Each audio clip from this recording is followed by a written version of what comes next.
What happens is that we do our own confirmation bias all day long.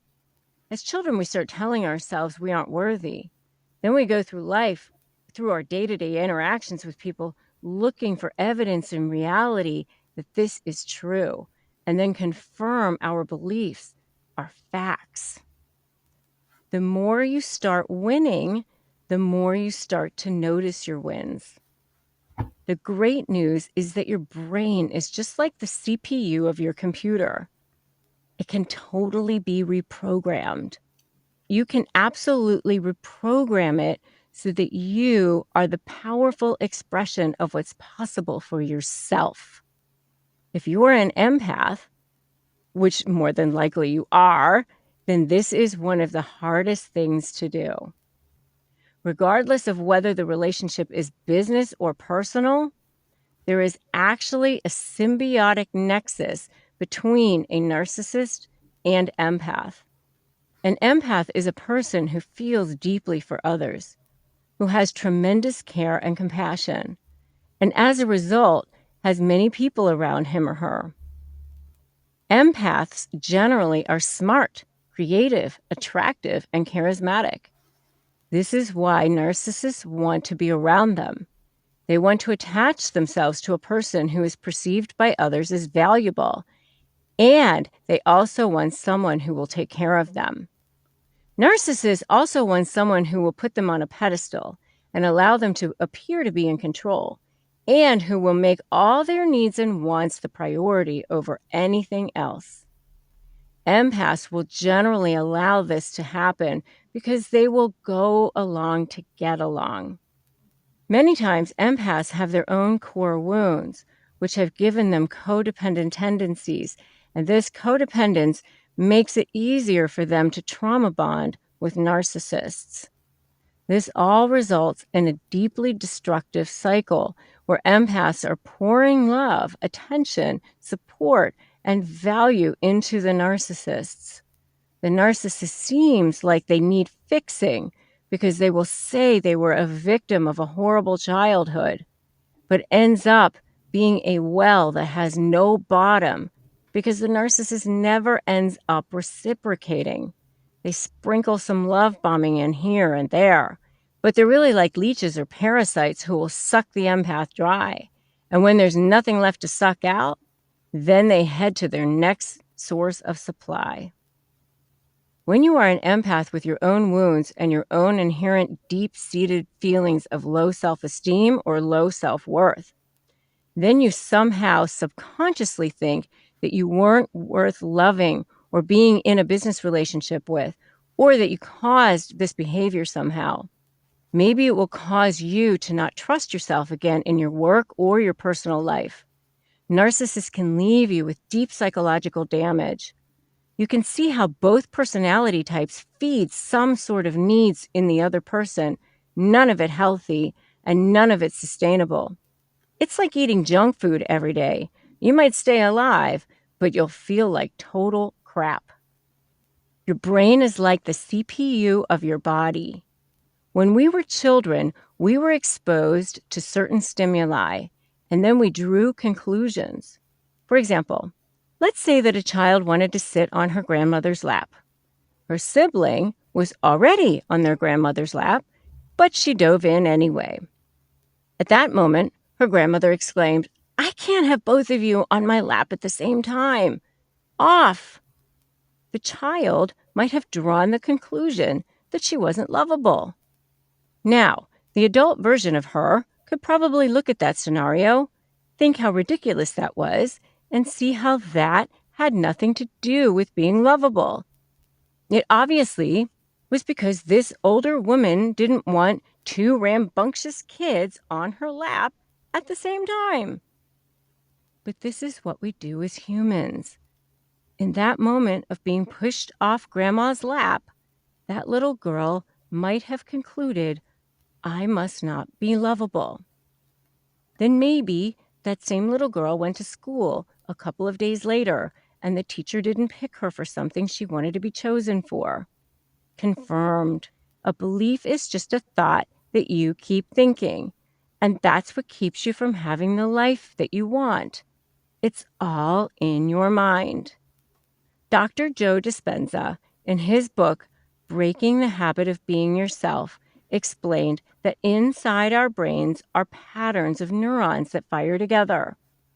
Our brains want to be efficient, so especially during childhood, neuronal patterns are formed because the brain says to itself, "Oh, we're thinking that way again. Ah, okay, got it." If we are presented with the same stimulus over and over again, our brain learns to respond the same way. It's like a pattern of dominoes. The first one hits, the rest fall in line, and then these patterns become hardwired into the brain. The brain has been programmed. This means that you have this shame, this secret, this underground knowledge that no one else has that says you are unworthy in some way. You never were unworthy in the first place. All your conclusions were based upon flawed reasoning to begin with. What happens in relationships with narcissists is those old neuronal patterns get triggered. When they start devaluing you, making you feel small, lining up those flying monkeys, and manipulating you, you go right back to being your 10-year-old self, or whatever age you were when your initial unhealed trauma took place. As soon as they accuse you of being a lousy father, mother, wife, husband, business partner, or whatever, those dominoes fire, triggering the patterns. Your limbic brain is engaged, and kapow! Your feelings of unworthiness come flooding back. You subconsciously or consciously start to think, oh no, the world is going to see the truth that I'm unworthy. On the other side of the fence, narcissists, while they have no actual empathy, are masters at reading what your weaknesses are and then using those against you. They sniff it out like sharks sense blood in the water. They search for ways to strike out against you, especially once you become public enemy number one. This means that when negotiating or communicating with the narcissist, you're going to have to shut them out while at the same time rewiring your brain so that new neuronal patterns take over, so that your old neuronal patterns are no longer running the show. You can do this. Remember, just decide. Kill off any other possibilities. A note about the narcissist's brain. Before we move on to how to become the most powerful person in the room, what I mentioned to you previously is exactly what is going on in the narcissist's brain, too. This is why they are prone to bouts of narcissistic rage and tantrums. Remember all the way back in chapter 2 when I explained how a narcissist's brain was formed? I explained that when their narcissistic injury gets triggered, their narcissistic rage comes flying out. This is exactly why. They are being triggered. The domino has been set off. When a narcissist's limbic brain is triggered, they lash out and become destructive. Sometimes they are destructive even to themselves. They do not see you or feel anything about you. They twist everything to fit their narrative and will never see reason, ever. So don't bother trying to demonstrate it to them, especially when they're in this state of rage. What types of things trigger narcissists? To begin with, just like you, anything that consciously or subconsciously reminds them of their past traumas. They also absolutely hate being rejected. Narcissists also have a major fear of abandonment and looking stupid or weak. The one to remember the most, as I mentioned earlier in the leverage section, is that their diamond level supply sources are their biggies, and potentially exposing them is the biggest trigger of all. Victim versus victor. People will think what you tell them to think. No one likes to walk around and say they are a victim. I certainly don't.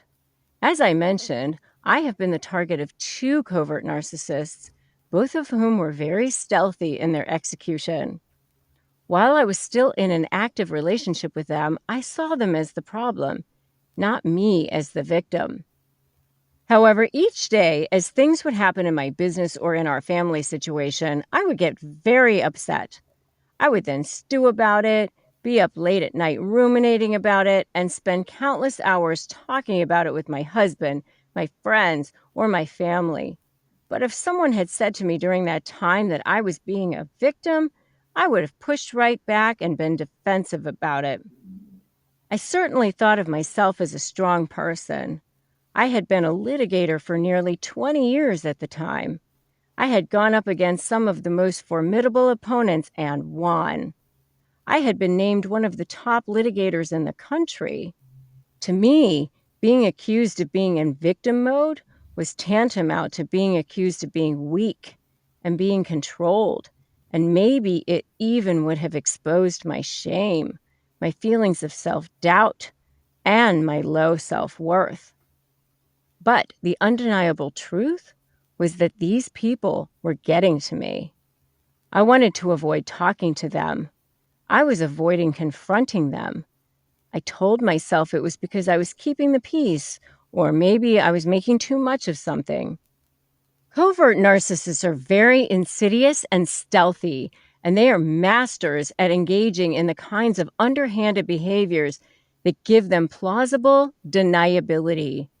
This means that when you tell other people about what they are doing, it either doesn't sound that bad or it doesn't sound like that person because everyone else's experiences of that person is so radically different. It's like death by a thousand cuts. They are excellent at gaslighting and making you think you're the one who is crazy. Maybe that's why I didn't speak up. The cold hard truth is that when you say, they are making me feel bad, or they are ruining my life, you are making yourself out to be a victim. Sometimes that's hard to hear. When you decide you are a victor, you also get to decide what people think of you. Here is the way I learned that lesson. I had been practicing law, then went and spent a couple of years at Morgan Stanley. People will think what you tell them to think.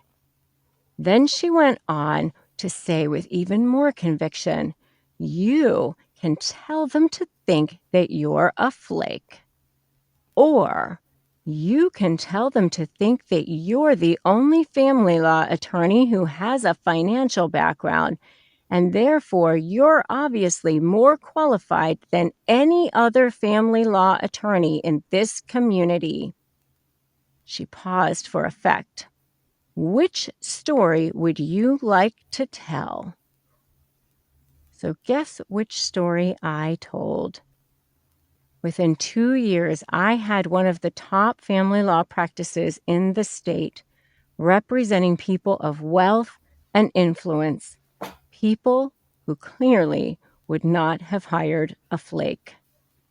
Thus, I will submit to you that in every moment when you are thinking about what the narcissist is doing or talking about what the narcissist has done or not done lately, you are not allowing yourself to be the best self you can.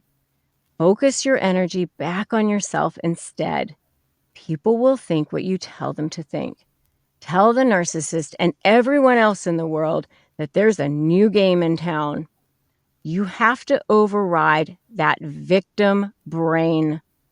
Sometimes, though we might not want to admit it, we can get addicted to being a victim because there can be a payoff for being in victim mode too. Here are some of the benefits. You get attention. You get to be right. You get to point the finger at the other person and make them wrong.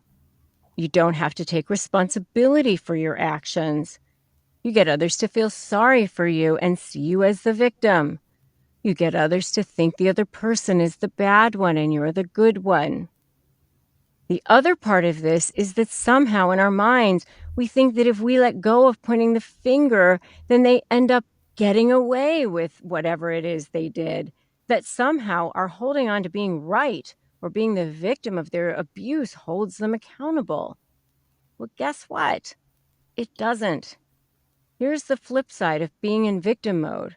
If you are in victim mode, then you are not in control of your life. You are saying to the world, to the universe, and to yourself that you aren't the one making decisions, that someone else is.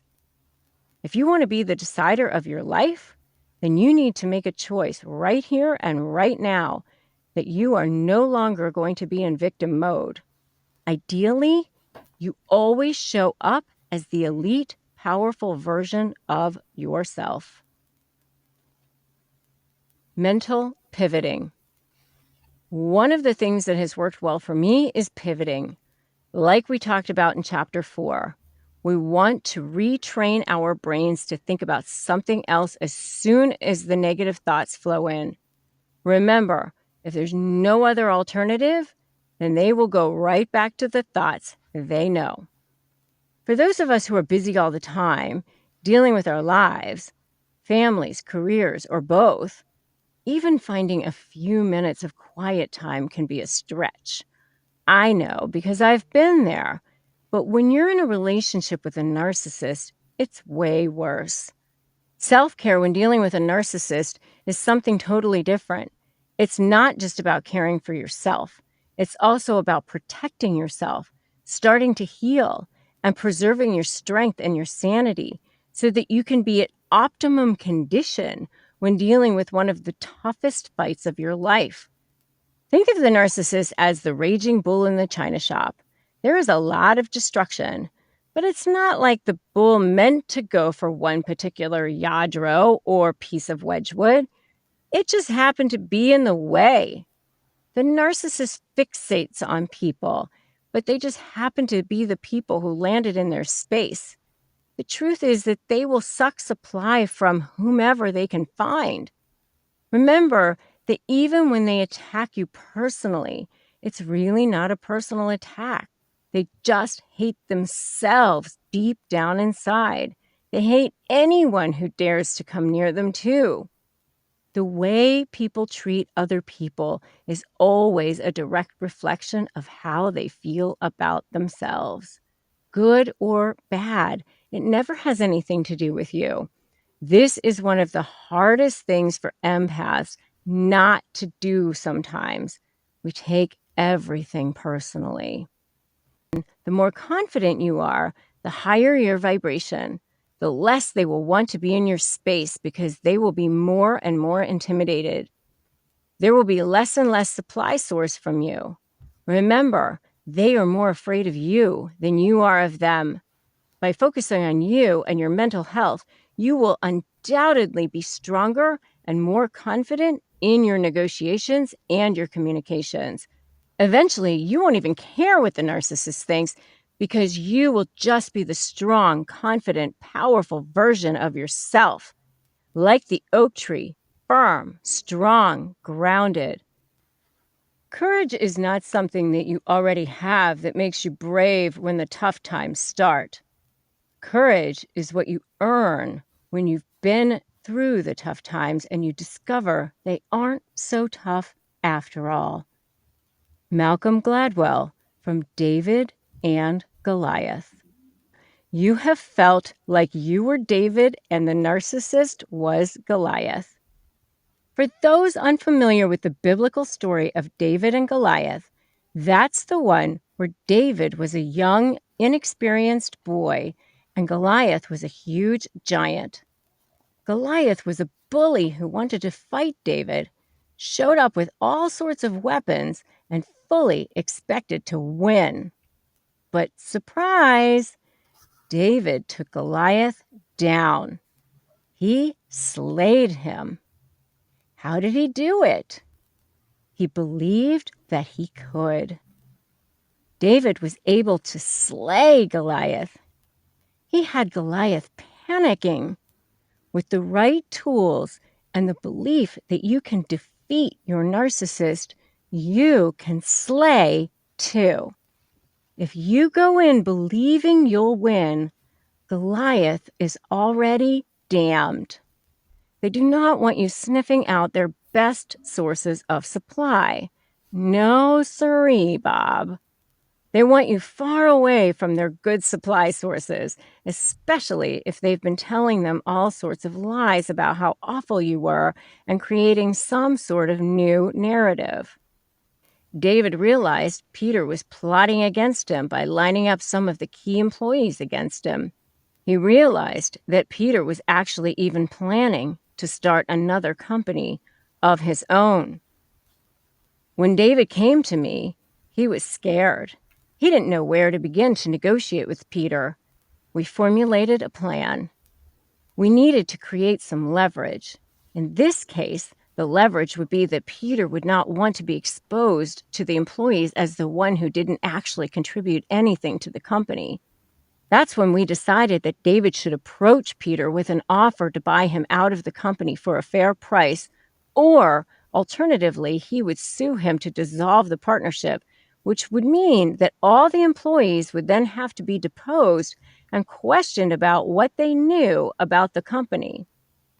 During those depositions, the attorneys would have the opportunities to ask questions such as, were you aware that Peter did not contribute to the growth of the company? That's how you use the depose to expose method. Feed their ego, free your soul. Another way you can come to a resolution is to fashion the conversation in such a way that you allow them to come to the conclusion you want, so that they think it is their idea. Ask them their opinions on things. Tell them they are so much better at thinking things through than you are. They want to be able to take credit for the idea. You are going to be asking for way more than you want in the first place anyway. So if the final deal is the one they offer, then that is fine. There will be many times when it will feel like the narcissist is getting away with things.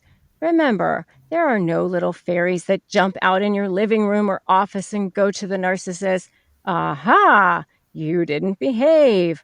The only person with any power over anyone else is a judge if there is a case open. So just keep documenting like crazy and know that karma will take its course eventually in the courtroom. But if you don't conduct yourself nicely, then you will both just look like two kids who aren't behaving to a parent. You need to be the one who is totally unscathed and clean. Keep smiling, wish them well, stay above the fray, be humble, kind, and gracious. You're the Dalai Lama or Mother Teresa. The more you do this too, the worse the narcissist's behavior will get. So it will only work in your favor. It is not an easy journey to start to shift the dynamic of power, especially if you've been in a long-term relationship with a narcissist. So kudos to you for taking this journey. This may be the most important one you've ever taken. Also, let's take the time to thank each other for being in each other's lives. While I may never have met you, I want to thank you for allowing me to be a teacher to you and allowing me to be the vessel of information for you. I honor you and our relationship. Remember to always look for opportunities for which to be grateful and to express your gratitude every single day. You are no longer a victim, nor are you a target. Be grateful for that. It is impossible to express gratitude and be unhappy at the same time. By expressing gratitude, you instantly pivot and you instantly raise your vibrational energy. You can find moments of gratitude in whatever situation you are in. This is what will literally change your vibration in any moment.